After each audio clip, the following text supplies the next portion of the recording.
नमस्कार मेरे प्यारे भाइयों। आज मैं आपको काली हल्दी के बारे में बताने जा रहा हूँ। ये हमारा आम का छोटा सा बाग है जिसमें करीबन 20 पेड़ लगे हुए हैं। उसमें हमने एक पायलट प्रोजेक्ट के तहत काली हल्दी की बुआई करी थी, जिसका रिजल्ट आप देख सकते हैं कि कुछ ही टाइम में उसके पौधे की क्या ग्रोथ है। क्योंकि ये पौधा जो है वो नॉर्थ ईस्ट का है। नॉर्थ ईस्ट का पौधा हमारे इंडिया में, नॉर्थ इंडिया में बिजनौर डिस्ट्रिक्ट में चल पाएगा या नहीं चल पाएगा, तो ये मैं देखना चाहता था। मैंने प्रैक्टिकली इसको यहाँ लेके आया हूँ डिब्रूगढ़ आसाम से। यहाँ मैं लाने के बाद इसको लगाने के बाद जो इसकी ग्रोथ मैं देख रहा हूँ और इसकी चमक मैं देख रहा हूँ पौधे की, जो लगता है कि इसकी क्वालिटी क्या है। एक एक पेड़ बहुत अच्छे से खिला है, इसमें बहुत अच्छा कलर भी आया है, जो देखने से दिखता है कि हाँ काली हल्दी का जो कलर है वैसे बहुत अच्छा है। जिसकी वजह हमारा जैविक खाद है, धामपुर जैविक केंद्र, हम लोग खुद ही ये खाद बना रहे हैं जिसको केंचुआ खाद बोलते हैं, वर्मी कंपोस्ट। और उसी से ही हमने जैविक खेती तकरीबन 5 एकड़ में हम लोग गन्ने की खेती भी कर रहे हैं। साथ में हमने काली हल्दी भी लगा के देखी है इसमें। और हमने एक यहाँ पे प्रैक्टिकल किया है, दूसरा डिस्ट्रिक्ट बुलंदशहर में भी हमने किया है। डिस्ट्रिक्ट बुलंदशहर की जो मिट्टी थी, हवा पानी था, वहाँ के हिसाब से इसकी गुणवत्ता और ज़्यादा बेहतर आई है। वहाँ पे हमारा करीबन, जैसे किसी भी फसल के लिए देखा जाता है कि 1 एकड़ में अगर हम कोई भी फसल लगाएं तो तकरीबन उसका 10 गुना हो जाता है।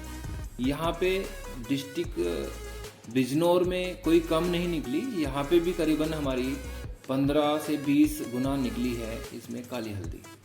काली हल्दी का आप जानते ही हैं बेनिफिट्स क्या है और उसका यूज क्या है। काली हल्दी जो है किसी भी बीमारी में काम आती है।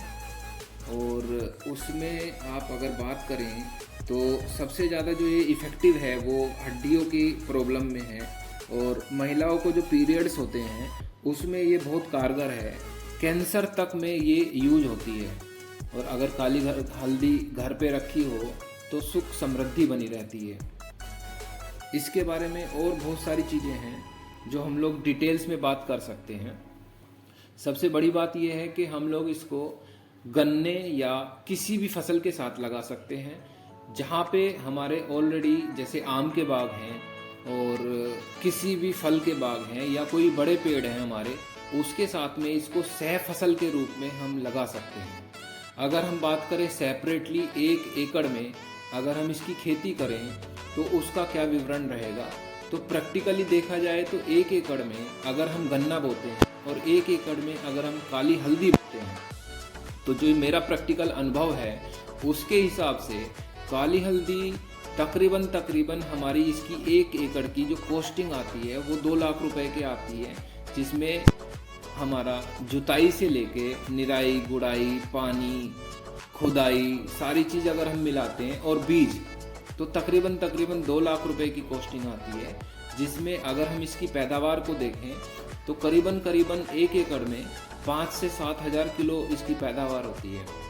अगर हम 150 रुपये के हिसाब से भी इसको लगाएं तो करीबन हमारा 7.5 लाख रुपए के आसपास की पैदावार होती है। अगर हम उसमें से हम अपना बीज का पैसा और बाकी खर्चे हटा दें तो करीबन 5 लाख रुपए 1 साल में इसमें आ सकता है। और मार्केट में अगर आप चाहें तो इंटरनेट पे इस पे सर्च कर सकते हैं, इंडिया मार्ट पे सर्च कर सकते हैं, बहुत सारी चीज़ें आपको मिल जाएंगी इंटरनेट के माध्यम से। और अगर नहीं मिल पाते हैं तो हमारे से कांटेक्ट आप कर सकते हैं। हमारे पास में कॉन्ट्रैक्ट फार्मिंग के लिए भी कुछ लोग हैं जो कॉन्ट्रैक्ट फार्मिंग करते हैं। और कितनी भी एकड़ खेती आप काली हल्दी की कर सकते हैं, लेकिन वो सिर्फ और सिर्फ जैविक खेती हो। जैविक खेती का मतलब है कि आप उसमें किसी भी प्रकार का कोई भी पेस्टिसाइड ना यूज करें। बहुत बहुत धन्यवाद। अगर हमारी जानकारी आपको अच्छी लगी तो आप हमसे कांटेक्ट कर सकते हैं। और इससे ज़्यादा डिटेल अगर आपको चाहिए तो आप हमसे हमारे कमेंट्स बॉक्स में या हमारे व्हाट्सएप नंबर पे मैसेज करके ले सकते हैं। धन्यवाद।